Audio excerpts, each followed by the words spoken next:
voz de los líderes de opinión.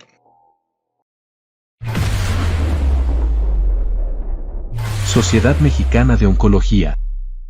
Hoy en Voz de Líderes hablaremos sobre los tumores en la población infantil y para abordar este tema más a fondo nos acompaña la doctora Mariana Ortiz, quien actualmente se desempeña como tercer vocal dentro de la mesa directiva de la Sociedad Mexicana de Oncología. Doctora, es un gusto que nos acompañe el día de hoy. Muchas gracias, Alina. Gracias a ustedes. Doctora, pues como comentaba en la introducción, hoy vamos a abordar un tema bastante importante que son los tumores cerebrales justamente en la población infantil. ¿Nos podría hablar un poco sobre cuáles son los más frecuentes que se presentan en este sector? Perfecto. Bueno, los tumores cerebrales en general son la segunda neoplasia más frecuente en los niños. Primero es la leucemia y posteriormente los tumores del sistema nervioso central, que esto incluye al cerebro y la médula espinal. Dentro de estos tumores tenemos tres principales, que son los astrocitomas, que representan más o menos un 70% de todos los tumores a nivel del cerebro, el meduloblastoma, que es un 20%, y el ependimoma, que representa un 10%. Dentro de todos estos tumores, la mayoría de los tumores se presentan en fosa posterior, que es el cerebelo de los niños, siendo el más frecuente el astrocitoma pilocítico y el meduloblastoma, en el mismo porcentaje, que es un 20%. Doctora, ¿a qué factores se puede atribuir la presencia de estas neoplasias? Los tumores cerebrales solamente tenemos dos factores de riesgo que están identificados, que son factores genéticos, que es asociado a determinados síndromes muy específicos y solo se presentan en el 10% de todos los pacientes que tienen un tumor cerebral. Y el otro factor de riesgo son las radiaciones ionizantes. De ahí en fuera no tenemos otro factor de riesgo que esté determinado con los tumores del sistema nervioso central en niños. Muy bien. Como bien menciona, pues este tipo de neoplasia se presenta con mayor frecuencia en los niños, pero sobre todo, ¿hay algún rango de edad en la que sea más frecuente? Dependiendo el tipo de tumores, cómo se presentan. Por ejemplo, los tumores supratentoriales son en niños pequeños, en la población menor de 2 años, que son los lactantes menores. Después, los tumores que se presentan en fosa posterior, que es lo que les comentaba que son los más frecuentes, se presentan en la edad de escolares, con un pico más o menos entre los 5 a los 7 años. Y otra vez tenemos otro pico de supratentoriales en los adolescentes. Supratentoriales quiere decir el cerebro está dividido por la tienda del cerebelo y entonces tenemos la parte superior en donde están los hemisferios y la parte inferior donde está el cerebelo y el tallo cerebral, que eso se considera infratentorial. Bien. Doctora, generalmente sabemos que el cáncer en etapas tempranas no da señales, es más bien cuando ya se encuentra en etapas avanzadas. Sin embargo, en este caso, en este tipo de tumores cerebrales en niños, ¿hay alguna manera de poder detectarlos en alguna etapa más temprana? Bueno, como tú lo decías, sí, detectar en etapas tempranas es algo muy importante en todos los tipos de cáncer y en los tumores cerebrales no es la excepción. ¿Por qué? Porque nos van a llegar más a tiempo los pacientes, con lo cual vamos a evitar más secuelas físicas y evidentemente nuestra supervivencia va a ser mucho mejor si lo detectamos en etapas tempranas. Sin embargo, es complejo. El cáncer infantil es una de las enfermedades pues no tan frecuentes, entonces es difícil que muchas veces pensemos en un cáncer infantil de primera instancia. ¿Qué sucede? Hay varios factores que nos pueden retrasar este diagnóstico, dentro de los cuales pues primero pasa que está la familia. Son síntomas muy inespecíficos, entonces lo que va a pasar con los niños es que de repente empiezan a tener deterioro de algunas cosas que ya hacían, si son muy pequeños, por ejemplo del desarrollo. Si ya caminaban, dejan de caminar. Entonces tal vez la mamá a veces lo identifica como miedo, ¿no?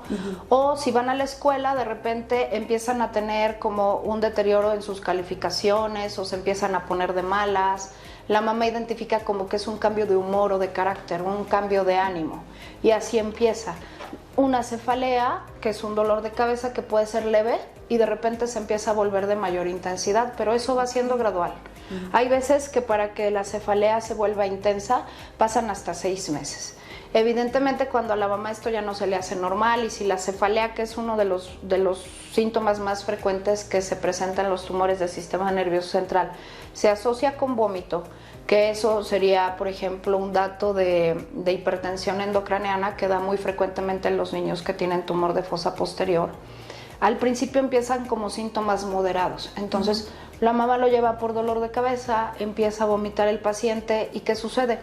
El pediatra o el primer contacto, que puede ser incluso un médico general, lo ve y identifica estos síntomas como síntomas de otras enfermedades, como una enfermedad gastrointestinal o asociada a alguna otra cosa o al estrés escolar y demás, y entonces empiezan a medicar. Muchas veces pasan entre 3 a 4 consultas para que nosotros podamos identificar un tumor cerebral. ¿Qué sucede? Que los papás identifican al paciente, lo llevan al médico, no se quitan los síntomas, incluso empiezan a empeorar y entonces ellos deciden y cambian de médico y no llevan seguimiento con el mismo médico. Entonces eso también nos dificulta que haya esa detección oportuna y pasa mucho tiempo, y como los síntomas pueden ser de otra enfermedad o son muy inespecíficos, es complejo llegar a un diagnóstico de un tumor del sistema nervioso central. Bien. Doctora, justamente sabemos que igual en adultos pues los principales tratamientos que se brindan es la quimioterapia, radioterapia y la cirugía. En este caso, enfocándonos en la población infantil y sobre todo en tumores cerebrales, ¿es el mismo esquema de tratamiento en etapas tempranas o en etapas avanzadas? Bueno, aquí los tumores cerebrales a partir del 2021, que es la nueva clasificación de la Organización Mundial de la Salud, se dividen en dos. Son un mundo completamente diferente, que son los tumores de bajo grado, que son tumores que incluso podemos tener terapias muy dirigidas, que pueden ser tomadas o quimioterapia que sea de manera gradual, que no sea una quimioterapia incluso que lo tenga que internar, y los de alto grado. Siempre de siempre los tumores del sistema nervioso central se requiere hacer una biopsia, a excepción de 2 o 3 tipos que son muy específicos y que se pueden diagnosticar por imagen. Se hace una biopsia. En los casos en los que se puede hacer una resección completa, se reseca completamente.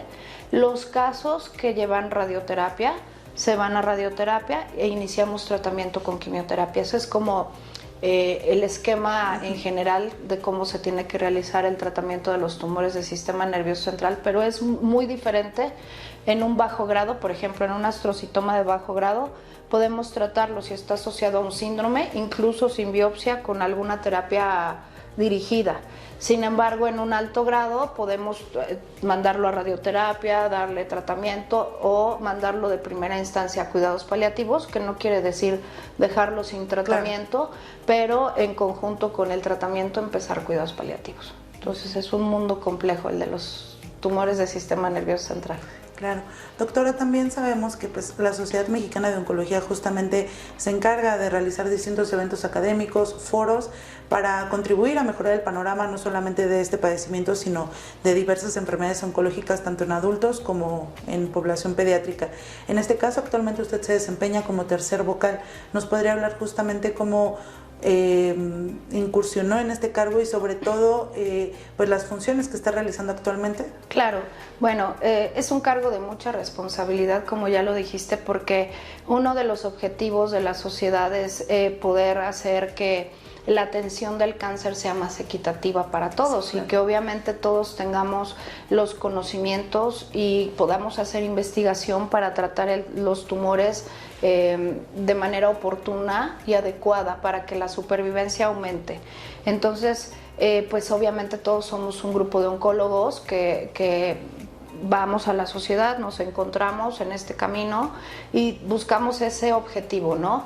El que todo esto, que se haga más con los médicos, más difusión, que podamos tener una mejor academia, que ya somos oncólogos tengamos unas mejores perspectivas y una mejor visión con ponencias, con congresos. Próximamente vamos a tener el congreso, que es algo que también pues es una organización enorme, el poder organizar a todos los grupos oncológicos, porque no nada más está pediatría, está gine, están los cirujanos, neurocirujanos, está ginecología, urología, todos estamos allí en un solo congreso. Entonces es complejo, pero esa es la importancia de la sociedad.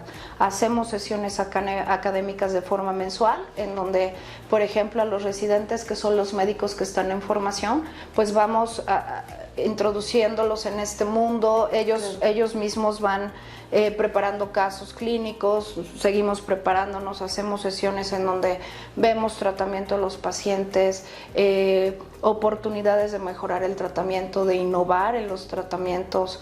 Igual en los congresos, pues obviamente se trata de que todos los ponentes sean de punta de lanza, que haya ponentes internacionales que nos enseñen muchas cosas que a veces en México no tenemos todavía de primera mano, pero que las vamos a tener y para poder introducirlo al manejo de los pacientes oncológicos. Muy bien. Doctora, durante este bienio, pues la frase que iba a estar rigiendo, que bueno, fue impulsada por el doctor Sinue Barroso Bravo, es todos somos ESMEO, ¿no? Que justamente es tratar de abordar en estas sesiones académicas, en las actividades, distintas especialidades para que, bueno, bien sabemos que el abordaje de los padecimientos oncológicos pues debe de ser multidisciplinario y es algo que está buscando el doctor Sinue, además de promover la detección oportuna. En este caso, doctora, también nos podría hablar respecto a pediatría, qué actividades van a haber durante este congreso o inclusive que faltan por llevarse a cabo a lo largo de este 2024. Perfecto, bueno, todavía nos faltan varias cosas. Como bien lo dijiste, el tratamiento multidisciplinario es la clave del éxito en el tratamiento de todos los tumores, porque no solamente es la implicación del oncólogo médico o el cirujano oncólogo, ¿no? Estamos involucrados muchas personas, nutrición, trabajo social, tiene que intervenir psicología, psiquiatría, patología, sí. Una infinidad de especialidades y una infinidad de personas que llegan para poder incidir en el tratamiento de un paciente. Entonces, lo que se ha buscado en el Congreso es precisamente eso, hacer que podamos tener la visión desde todos los aspectos.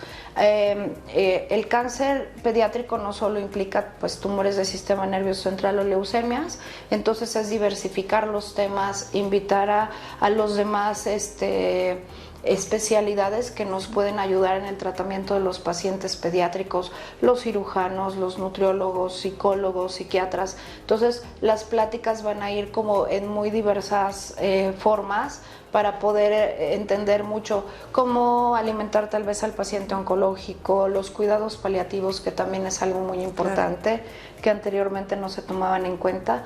Todavía nos falta hacer vamos a tener en febrero un curso corto de cuidados paliativos en paciente pediátrico, que también es importante, y obviamente seguir insistiendo en primer nivel, que eso también es la difusión y detección oportuna, es importante. Muy bien, doctora, también para pues concluir la entrevista, ¿nos podría expresar su sentir ante formar parte de la mesa directiva de la Sociedad Mexicana de Oncología y sobre todo pues haber sido invitada por un líder de opinión, en este caso como lo fue el doctor Sinue Barroso Bravo, así como regalarnos un mensaje para la audiencia para que no se pierdan el próximo congreso que van a estar llevando a cabo? Claro que sí. No, pues es un gran honor trabajar con toda la sociedad, todos son médicos de primera y todos estamos enfocados en un mismo objetivo, por lo cual es importantísimo estar ahí. En verdad es un honor para mí, un honor haber sido invitada por una persona como era el doctor Sinue, que era un oncólogo con un criterio súper amplio, con una visión también muy amplia y una visión que evidentemente quería globalizar a todo el país en el tratamiento del cáncer, ayudar a que todos los pacientes pudieran tener esa misma atención. Es una pena que el doctor Sinue ya se nos haya ido, pero algún día pues lo vamos a alcanzar y fue un honor haberlo conocido y haber estado trabajando de la mano con él. Los invitamos al congreso, ya que pues bueno, va a ser un congreso punta de lanza en la cuestión oncológica, muchos ponentes nacionales, internacionales, con pláticas que son enfocadas a mejorar el tratamiento del paciente oncológico y para poder ampliar nuestra visión en cuanto al cáncer de todo tipo. Muchísimas gracias. Gracias doctora. a ustedes. Gracias por darnos el tiempo para llevar a cabo la entrevista. Nos vamos a estar viendo durante el congreso que se va a realizar en León, ¿verdad? Así es. Pues nos vemos en León. Claro que sí, doctora. Muchas Muchísimas gracias. Pues bien, mi nombre es Alina Ávila, nosotros somos Voz de Líderes y recuerden que somos la voz de los líderes de opinión.